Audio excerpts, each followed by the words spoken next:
হ্যাঁ আপা বল। কি রে, তোর সে কখন থেকে ফোন দিতাছি, ফোন ধরস না কেন? আপু আজকে হোটেলে অনেক গেস্ট রে। উপহারটা তো পাঠাস নাই। মানে আমি তো আব্বারে সব টাকা পাঠাইছি। তোর কিছু লাগলে বল, আমি টাকা পাঠাইতেছি। আমার উপহার তো তুই, তোরে লাগবো। ধুর আপু, কি যে কস। আজকাল পর থেকে আর তোরে জ্বালাবো না। কি কস আপু, এবার আমি দেশে আইলই তোরে আর দুলাবেরে এক লগে জ্বালামু। কি রে দেখি তো, তুই কি কাঁদতেছস?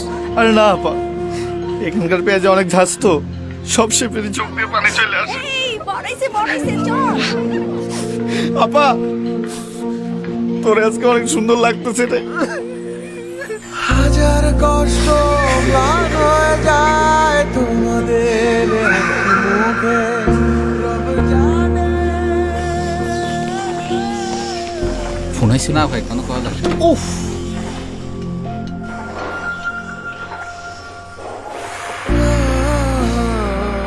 শুনছিলাম বাচ্চা হওয়ার সময় 21টা হাড্ডি ভাঙলে যেমন ব্যথা লাগে, তার চেয়ে বেশি বেশি ব্যথা হয়। তুমি এত ব্যথা সইতেছ আর আমি তোমার পাশে নাই। আল্লাহ তুমিও সহায় থেকে। তোমাদের হাসি মুখে মুছে যায় সব ঋণ, মিশে যাওয়া চাপা কষ্ট হয়ে ওঠে সীমাহীন।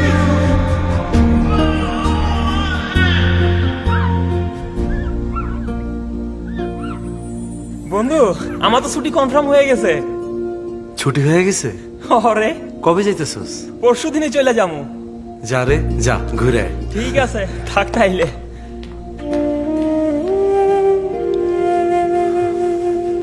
আমি বোধহয় সে অভাগা ছিলাম যে চাইলেও বাড়ি যেতে পারে না।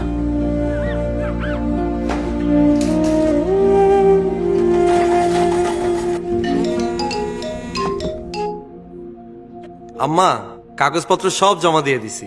আকামাটা পাইলেই এবার চলে আসবো। তোর মায়া নাই রে, তোর মায়া নাই, রাগ করে সাইডা তুই লাগে।